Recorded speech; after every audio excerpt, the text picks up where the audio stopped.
Many people don't know that there is such a risk.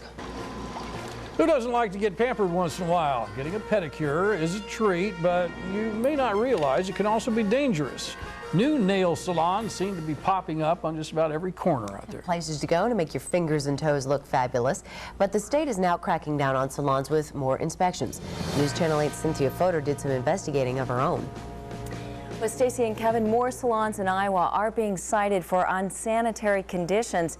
And if cleanliness isn't their main concern, we found an ugly secret of those pretty pedicures.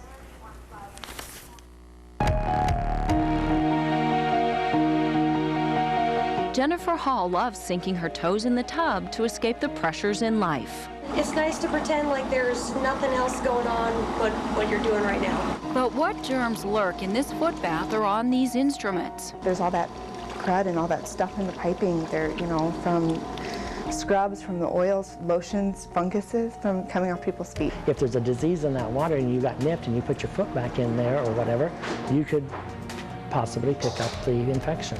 Rhonda Marcucci runs the spa at West Glen. The pedicure benches here have the only ozone cleaning system in Iowa. It's the second most powerful killer of germs out there. The biggest problem, these whirlpool foot spas. Many salons do not clean out the jets. In fact, look at salons cited by the state for violations, and over again you see cleaning and disinfecting of the foot spas was not being done properly after each use, each day or on a bi-weekly basis. Jenny Downey has worked at a number of salons. After each client, be soaking with bleach for about 20 minutes on hot water and just letting those jets run through.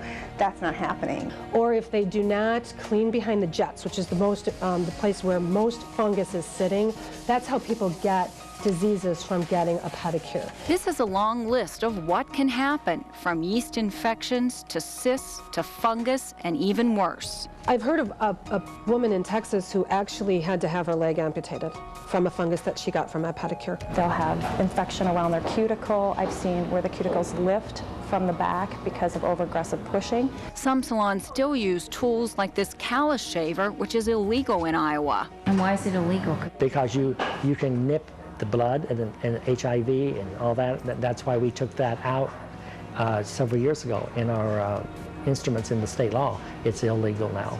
But people are using it. But people still try to do it. So how to make sure you're not being exposed to dangers? First, make sure your nail tech is licensed, washes her hands and her equipment. Where do they get their instruments? Where do they put them after a manicure? So they should be sanitizing those instruments. It's just removing some of that dead skin that the buildup from.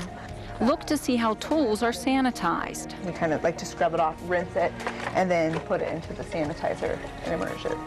If you see dust and dead skin like this everywhere, it's a sign the salon is not clean. Is there dust on the shelves? Because if you're seeing a lot of dust on the shelves or a lot of clutter, more than likely every place else in the salon is like that. The Board of Cosmetology is stepping up to clamp down on dirty salons. There are not enough inspectors to go around, but if you find unsanitary conditions, you are asked to file a complaint. I want to really get strict with the law because I don't want human life to be abused.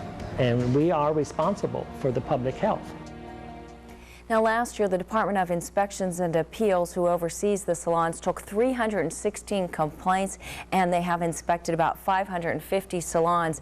And if you suspect that you're in a shop that just doesn't look clean to you, trust your gut, get up and walk out, and feel free to ask how they sanitize their equipment, including those foot spas. Your health depends on it. And tomorrow night, you're going to see how a local woman has come down with an infectious disease that is almost impossible to treat 8 months after stepping in to a foot spa. It really does turn your stomach. Yeah, and when you meet this woman tomorrow night, I mean, it's really difficult to believe what has happened, and it's spread up her leg as well, so it can be dangerous. All right, thank you, Cynthia.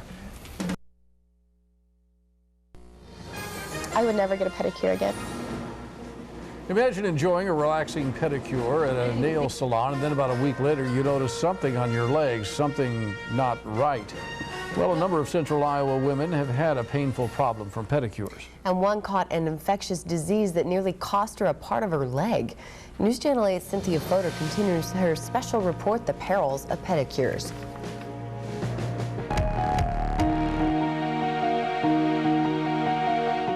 gonna hang out with Mom? Meet Jessica Abel, 29 years old, a new mom, who would love to crawl on the floor to play with her baby. It's hard to lift her and carry her around, so it's been very traumatic.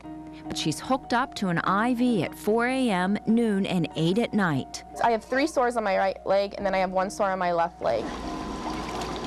After giving birth last summer, Jessica went to pamper herself with a pedicure. Summertime, you know, want your feet to look cute and stuff.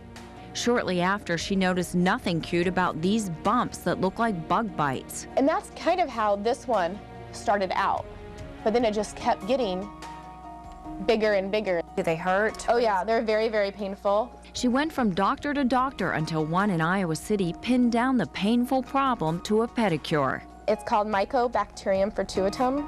The bacterium thrives in debris of hair, skin, and nails that accumulates in contaminated water behind the jets of a foot spa like this if the filters are not cleaned. They said it was an unknown disease, and they said only one other person had it, and she lost her leg, and so at one point I was very scared. In one California salon, an outbreak of this bacterium left 110 clients with sores, boils, and ulcers on their legs, a condition that is not easily treated. It's just flesh eating. I mean, it's just eating it away. With the number of infections on the rise, Iowa is clamping down on unsanitary salons. Health officials say it is less a risk to soak your toes in a simple tub like this than the whirlpool spa, which often is not thoroughly cleaned between pedicures. They didn't clean it right, or they didn't clean it out and get the jet stream out and the filter system not cleaned with the right stuff, then you have that possibility of having infections. Jessica has been on 12 different antibiotics in 8 months with no relief. This is the original one. Wow, and it hasn't healed at all. It's still bleeding. You can see it's oozing through the Band-Aid. If this IV treatment doesn't work, she will have to be hospitalized. She doesn't know what the future will hold, but one thing's for sure, Jessica will never step foot in a foot spa again. Would you ever get a pedicure again? No. Never. Never again will I get a pedicure. Cynthia Fodor, KCCI News Channel 8, Iowa's news leader. If you enjoy pedicures, you are advised to ask how the equipment is cleaned and should be given a detailed explanation. Also, don't shave your legs before you get a pedicure. That creates the possibility of a nick, which would increase the chance of getting infected. If you are interested in learning more about salons that have been cited, you can log on to our website, kcci.com.